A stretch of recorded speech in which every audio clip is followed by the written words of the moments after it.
היי שלום. היי שלום, אני עוזי. ואני מירה. אנחנו בעל ואישה, אנחנו כיום זוג פנסיונרים. ואנחנו רצינו לפתוח אתר ביוטיוב ולספר לכם על החיים שלנו בפנסיה.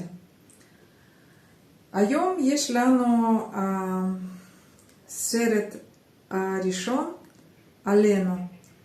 עכשיו עוזי רוצה לספר מי הוא, מאיפה הוא, איפה הוא נולד. היי, כיום יש לנו סרט הראשון להציג, כמו שמירה אמרה לכם. אני אספר קצת על עצמי. אני יליד ירושלים. אני נולדתי בירושלים וגרנו ברחוב וושינגטון, במקום הכי מרכזי שכיום ידוע ומפורסם בירושלים. בזמנו שקיבלנו את העצמאות למדינה, שלטו שמה, השלטון הבריטי שלט בירושלים. לאחר שהבריטים עזבו את הארץ,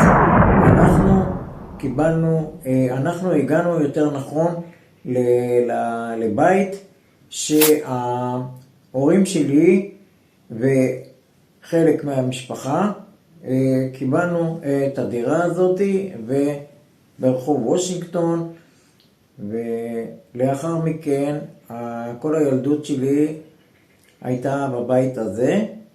כמובן שנשארנו אני והאימא ואבא, והיה לי סבא שהוא היה הרב הראשי של העדה המערבית בירושלים, והוא היה אדם מאוד חכם, בעל ידע רב, והוא גם היה לו סגולות לריפוי, הוא היה מרפא. ובזכות הסבא המיוחד הזה שלי וסבתי שלא הספקתי להכיר כי נפטרה בגיל צעיר מאוד, כי בזמנו לא היה כל התרופות אנטיביוטיקה לבעיית של דלקת ריאות, לכן נפטרה בגיל צעיר. וסבא וסבתי ואבי זכרונו לברכה כולם נקברו בהר הזיתים בירושלים. כמו כן אבי עליו השלום, הוא היה מנהל בכיר במשרד הממשלתי. אמא שלי הייתה בעלת ידע של 5 שפות, והיא תמיד גידלה אותנו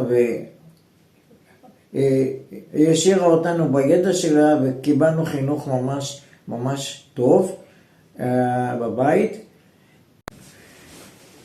בכל אופן רציתי להגיד שהבית שלנו ממש הוא נמצא במרכז.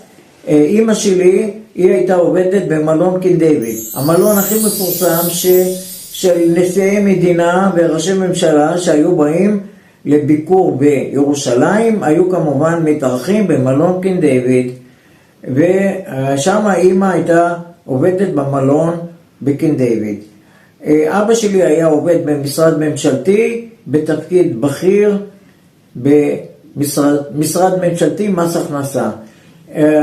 מעבר לבית שלנו ממש בקרבה היה שם קבר הורדוס, מקום ששם היה הקבר של הורדוס ששלט בזמנו בירושלים, והמקום נמצא ליד גן הפעמון שהוא ממש ממול רחוב וושינגטון.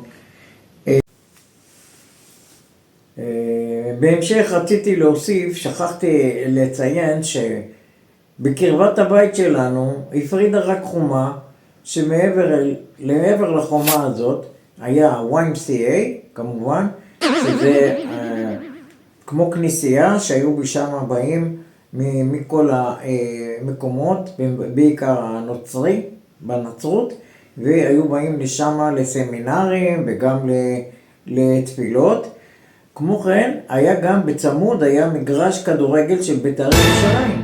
בזמנו, הקבוצה, זה היה המגרש הביתי שלה. רוב הילדות שלי עברה שמה עם הבני דודים שגרו ממש לידינו בכניסה הראשונה באותו הרחוב, והיינו משחקים ביחד. הייתה לנו ליד הבית גם חווה, הייתה לנו שם מעבדה, ששם היו עושים חקר על בעלי חיים בשביל ללמוד על הרפואה לבני אדם, שזה היה מאוד מאוד מעניין. וליד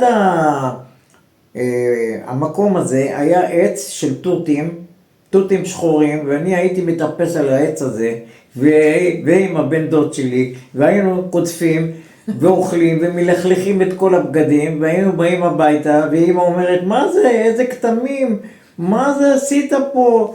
אמרתי, אמא, מה, אנחנו אכלנו תותים. היא אומרת, אבל זה עושה כתמים. לא, וזה, טוב, בסדר, סליחה. בהמשך יש עוד כמה סיפורים מאוד, מאוד עליזים ושמחים, וזה יהיה לחלק הבא על הסיפור שלי בירושלים. תודה רבה לכולכם, היה לי נעים מאוד לשתף אתכם. אני רוצה להגיד שבסרטון הבא אנחנו מספרים לכם איך אנחנו הכרנו עם עוזי ואיך אנחנו התחתנו. תודה רבה לכם. אם היה מעניין לכם, בבקשה שימו לייקים ולהצטרפו בבקשה לקנל שלנו, מירה ועוזי סגיב. תודה רבה. תודה רבה, שלום לכולם, ביי ביי. שלום לכולם, הרבה בריאות ושמחה. ביי.